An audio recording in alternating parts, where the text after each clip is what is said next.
These games had potential, they had hype, they had forums, but then they were abandoned, not by players, but by developers, publishers, or fate itself.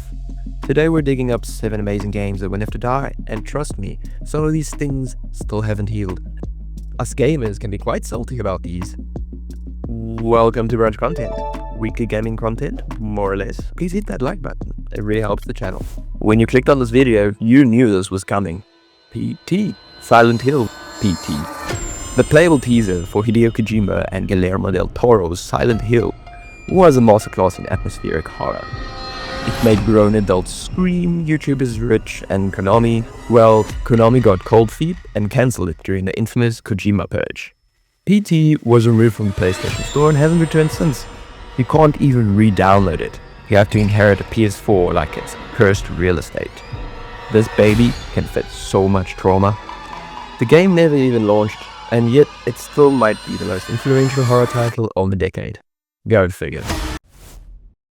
Star Wars 1313.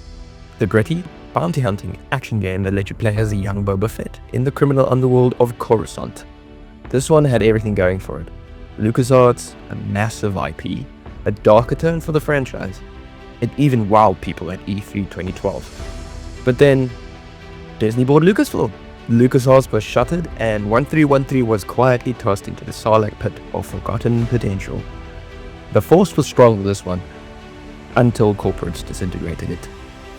WildStar, an MMORPG that looked like WoW on speed and had some of the best combat in the genre. WildStar brought humor, player housing, and sci-fi chaos, but the endgame was tuned like a hardcore raid boss designed by Satan. The casual audience bounced off, the hardcore community couldn't sustain it, and NCSoft quietly just pulled the plug. Battleborn, it's the game that was supposed to be Overwatch with lore. Battleborn had MOBA mechanics, colorful characters, and Gearbox's enthusiasm, which is about as effective as a wet paper umbrella in a hurricane. Unfortunately, it launched 3 weeks before Overwatch, which is like opening a hamburger stand next to McDonald's on Free Burger Day. Despite a passionate dev team and decent post-launch support, Battleborn got buried under Blizzard's marketing juggernaut, and eventually, even the server said, "Yep, we're out." Scalebound, a dragon riding RPG with stylish combat by Platinum Games and Microsoft's money? What could possibly go wrong? Everything could go wrong. Scalebound looked like a Devil May Cry meets Pokemon on acid, but reportedly, development clashed hard with Xbox's expectations. Between missed milestones and internal chaos, the project was axed. We never even got to pet the dragon.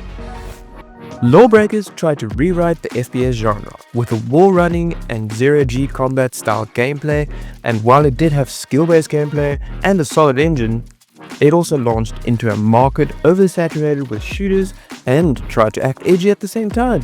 Cliff Bleszinski told us to get good, and the player base said nah.